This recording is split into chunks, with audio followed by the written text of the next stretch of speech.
Com o desembargador Antônio Carlos Esteves, o nosso poeta, João Batista Damasceno e Rogério de Oliveira, o desembargador Damasceno deixou aqui no ar uma pergunta para a promotora Patrícia Pimentel sobre o promotor natural, se há apoio institucional, ou se pode ser modificado um promotor que está incomodando lá alguns interesses financeiros, interesses públicos. Como é que é essa questão interna no Ministério Público, doutora? Não é nem na movibilidade, a própria subtração do apoio institucional que leva o promotor, né, por vezes, a se desinteressar. Mas aqui no Estado há isso, doutora? Deixa eu dizer, esse princípio da inamovibilidade para o promotor natural, ele existe. Agora, eu tenho que dizer que o promotor de justiça, ele tem muito trabalho. Se é um promotor sério, ele vai ter muito trabalho. Ele tem processo judicial para despachar, ele tem prazos, ele tem audiências para fazer e ele tem toda essa atuação extrajudicial, né? Porque você promover todos os direitos que estão assegurados na Constituição, que não estão sendo efetivados no Brasil, você vai ver que você tem muito, muito trabalho e você se sente muitas vezes impotente. Porque nós só podemos provocar o judiciário, provocar aquelas pessoas, mas o Ministério Público não tem o orçamento para implementar os direitos. Quem tem o orçamento é o Poder Executivo. Então, quando um promotor se dedica muito a determinada causa, por exemplo, ele tem que fazer muitas reuniões, ele deixa de estar dando atenção àqueles processos judiciais. Ele está deixando de falar numa pilha de processos que está chegando todo dia chega pilha de processos. Ele tem audiências para fazer e muitas vezes esses promotores se sentem sobrecarregados. Eu acho que é nesse sentido que o promotor talvez tenha dito que ele não tenha tido, acredito eu, apoio institucional, porque muitas vezes, por exemplo, o juiz Sérgio Moro, eu acredito que ele tenha que ter um apoio institucional porque ele está se dedicando tanto à Lava Jato que ele precisa de ter outro juiz se dedicando às demais ações judiciais. Então, não é uma atuação só do juiz Sérgio Moro. Mas certamente ele está tendo... ajudando ele quando já está partilhando os processos. Mas de qualquer forma a gente vê assim, a atuação séria, ela não é sozinha, embora uma pessoa se destaque. A atuação séria, ela tem um respaldo ali institucional para que você consiga realmente implementar. E eu acredito que foi nesse sentido que então os promotores talvez tenham se sentindo, porque além o promotor que está no interior, notadamente, ele não tenha, muitas vezes ele não está se dedicando somente à área criminal ou somente à área da infância. Ele tem toda uma situação que ele precisa se dedicar. E às vezes ele falha nessa. E o nosso corregedor, que é o doutor Pedro, ele é muito exigente. Nosso corregedor é muito exigente. E ele realmente é muito sério, muito honesto, mas ele é muito exigente. E às vezes ele até, de uma certa forma, ele às vezes não dá tanto valor, às vezes, à capacitação. E a gente revê prática, a gente vê o que a gente está fazendo, porque ele fica assim, mas o promotor tem que estar na comarca. Ele não pode estar, por exemplo, sexta-feira fazendo uma capacitação, ele às vezes tem esse entendimento. Mas muitas vezes ele está fazendo a capacitação, ele está se reunindo com outros promotores para rever atuações e pensar em melhores estratégias para implementar os direitos. Mas não pode fazer isso na comarca? Mas como é que ele sozinho na comarca vai conseguir sem se reunir? A gente tem que ouvir, às vezes, especialistas. No curso de pós-graduação, de juventude... Hoje nós temos a formação à distância, né? Pela internet. A gente tem a formação à distância, mas por exemplo, no curso de pós-graduação na infância, a gente ouviu o professor Edson Seda, que é uma pessoa que tem um grande trabalho na área da infância e juventude, falando sobre a atuação de conselho tutelar. A gente teve aula de orçamento. A gente teve aula a gente tem que se reunir, a gente tem que trocar ideias, a gente tem que ter esse contato que muitas vezes você isolado na sua comarca ali do interior, você não tem essa troca. Olha, eu tenho participado de reuniões com pessoas em outros países e a gente tem usado o Skype. Exato. Né? Mas não é esse tipo de... Eu me referi à questão do apoio institucional, é o próprio apoio mesmo. Né? Material, político, pessoal, apoio político da instituição. O procurador dando uma declaração a favor daquela investigação. A não perseguição, né? Neste caso que eu acabo de contar, né, do Pedro, né, em 1996 em Magé, já são depois de 19 anos, né? Nós não tínhamos, né, para realizar aquela eleição em 96, num lugar onde se gastava dinheiro da saúde em campanha eleitoral, nós não tínhamos apoio institucional, nem eu nem ele, né? Então, o que faltou é claro, nós não saímos de lá removidos. Nós saímos, eu saí porque tinha medo de morrer, né? E eu tenho uns medos que são muito sérios. Tem gente que não tem, mas eu tenho. Até porque, né, eu acredito que a vida seja uma só, né? Então eu a preservo com muito carinho, né? Ele sofreu uma ameaça com participação de membros da própria instituição, de acusação de uma coisa muito grave. Então faltou apoio institucional também, né? Era isso que eu estava me referindo. Se essas práticas ainda existem, né, no Ministério Público. Outro dia o desembargador Cidadão fez uma crítica ao uso da verba do Fundo Especial do Tribunal de Justiça para pagamento de auxílio à educação, né? E parece que o mundo caiu dentro do tribunal. Parece que isso era lícito, parece que seria probo, né? Isso que em outro tempo era chamado, né, de desvio de verba. Né? Um conceito próprio de desvio de verba que não é de renda. Mas não mudou, não hoje também é desvio de verba. Continua. Mas falando de improbidade. É a modalidade da prevaricação. Pô, até ele. Até tu, Brutus. Esse lado é sabido que é o moderado. Eu estou demonstrando isso. Está na hora do intervalo? Não tem tempo, porque tudo isso que nós estamos ouvindo, senhores que nos acompanham,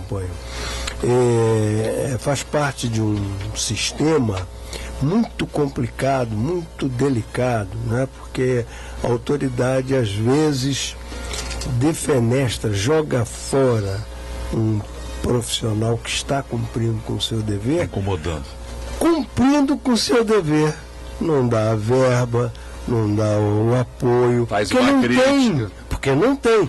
Agora, não estou aqui localizando a minha crítica em nenhuma administração, até porque, ouvinte, outro filme, se puder, assista. Quem tiver, chama-se Sérpico. Exato. Atenção a isso, eu vou repetir o nome. Sérpico, de Sidney Lumet. É um fato real, né? E é um fato real e não aconteceu no Brasil, ora bolas. Aconteceu na nação mais poderosa do mundo. Né? Ou será que alguém sabe quem matou o senhor Olof Palme? Ouvinte, Olof Palme era o primeiro-ministro da nação mais límpida, mais translúcida de que já se ouviu falar, que é a Suécia. Quem foi o assassino? Só sabe, doutor? Pois é. E falando em congestionamento processual, segundo o consultor jurídico, o Tribunal de Justiça do Rio de Janeiro tem uma das maiores taxas de congestionamento. O índice de processos parados em relação aos julgados foi de 79% em 2015. Sabe por que isso? Porque é uma média de 2,5 milhões de novos casos e recursos a cada ano, que leva a Justiça Fluminense a acumular um estoque de 10 milhões de processos sem julgamento. Os processos crescem, os juízes diminuem de número, né? E a distância da aposentadoria aumenta. Muitos estão afastados da jurisdição, não conhecem nem as comarcas onde são titulares de varas. Ficam à disposição da corte. E não são poucos, são cerca de uns 40 ou 50. E no início do semestre passado, a administração comemorava como se fosse o melhor tribunal do país. Né? Agora, Ciro, tem também notícia boa. As audiências de custódia, elas tiram 2 presos por dia da cadeia, né?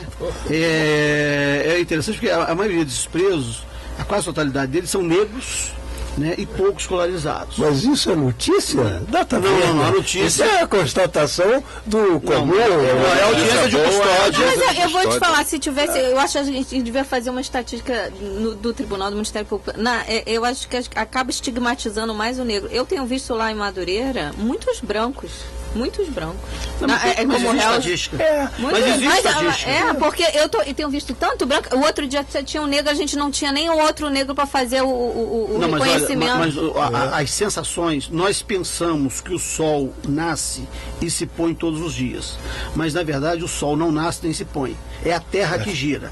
Então, as nossas percepções da realidade, por vezes, nos enganam. Mas tem os números, tem os dados, né, do sistema prisional, né, da idade, da escolaridade, né, e da etnia das pessoas. Então, a nossa sensação é de que o sol nasce, mas ele não nasce. É a terra que... Não, mas foi um fato, a gente não teve outra para fazer o reconhecimento.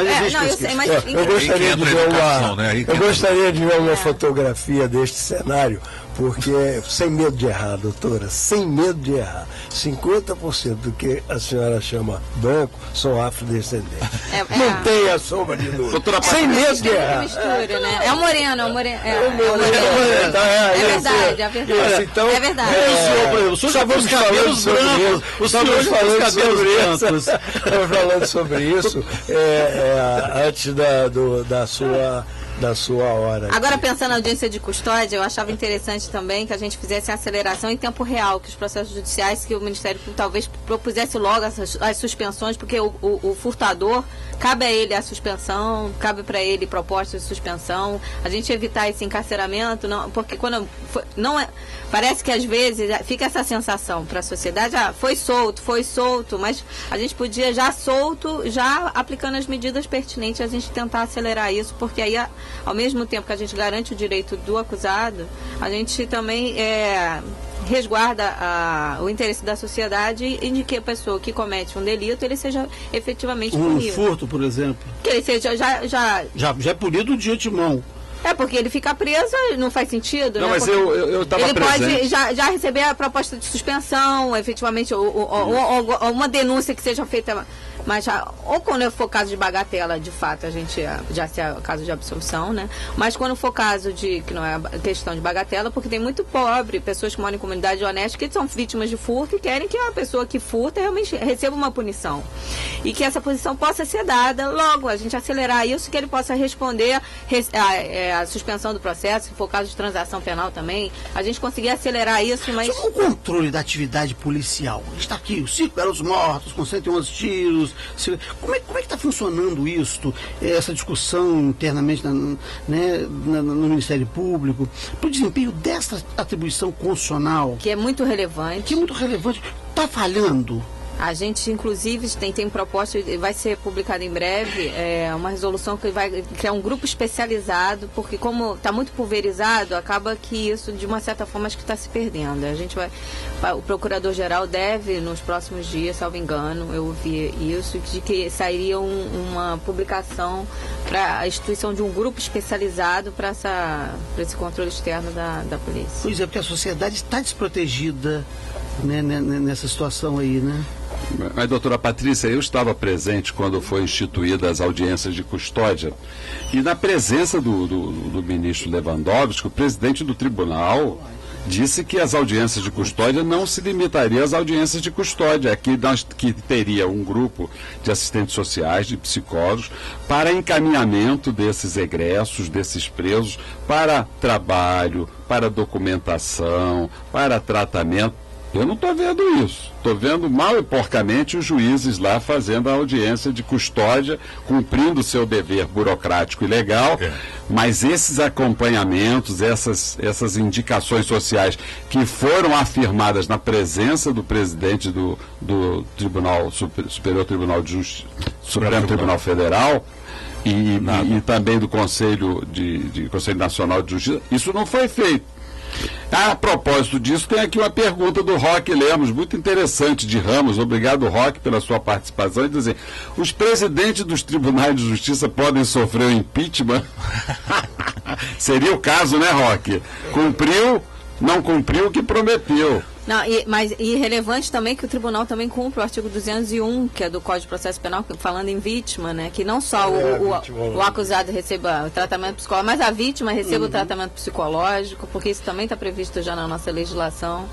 E a gente também vê que muitas vezes ela não está sendo... Está faltando muita coisa. Está faltando. A senhora tem toda a razão. Mas ele responde aqui, Ciro, que os presidentes respondem por improbidade administrativa, né? Não responde por impeachment, porque o impeachment é um processo, é um agente político. E o presidente do tribunal não é um agente político. E as contas são aprovadas pelo Tribunal de Contas. As contas dele são submetidas e aprovadas ou não pelo Tribunal de Contas, e ele pode sofrer ações de improbidade administrativa quando for o caso.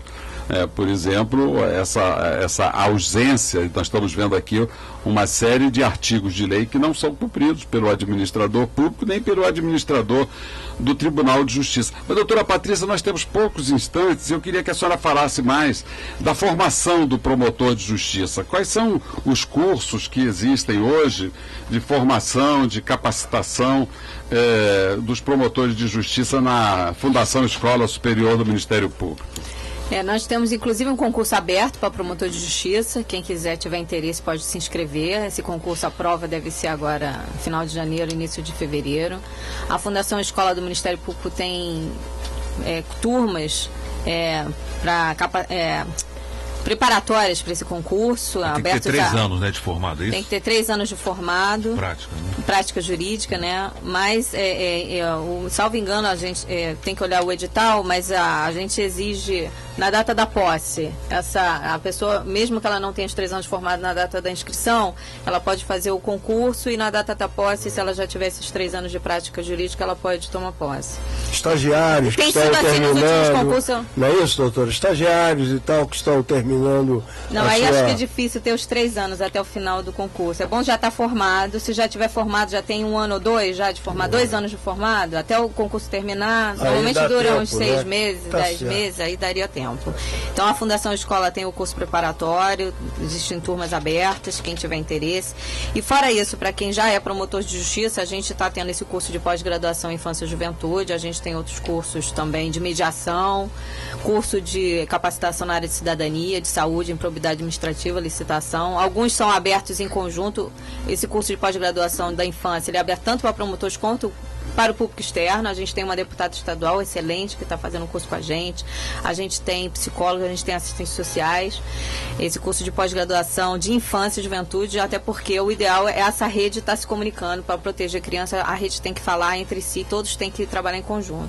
Essa deputada é a tia Ju, que é inclusive a coordenadora da Comissão Estadual da Assembleia Legislativa de Direitos de Criança e Adolescente. Muito interessante que ela esteja fazendo esse curso lá na Fundação da Escola do Ministério Público, porque nós precisamos de políticos capacitados e com conhecimento nessa área, né? Vamos trazê-la aqui. Vamos trazê-la, ela é muito acessível. Uma sugestão para... É uma excelente sugestão até para ela dar o seu testemunho a respeito do curso. E quando a pessoa passa no concurso também, existe o curso de ambientação, de capacitação. Esse curso é gratuito? O curso eu gostaria muito que ele fosse gratuito, mas a gente não é possível por causa dos custos. A gente não conseguiu, mas seria muito interessante. Houve até um acordo com a Emerge, não houve esse acordo? A gente tentou esse acordo, mas a gente a Emerge também conseguiu implantar. Seria muito interessante que a gente efetivasse esse acordo com a Emerge e com o grupo também dos servidores. Porque que a gente pudesse abrir para conselheiros tutelares, enfim, quem mais tivesse. Pois é, a gente sonha alto, mas lamentavelmente nossos sonhos ficam pela metade. Mas agora nós vamos para as notícias da Manchete Online, edição das 12 horas, com a apresentação de Enio Paes, agradecendo aqui a presença da promotora Patrícia Pimentel. Muito obrigada, eu agradeço aqui esse convite. Agradeço a todos, muito obrigada. Um prazer, Patrícia. A Rádio Manchete Online apresentou Encontro com a Justiça, com o desembargador Ciro Darlan.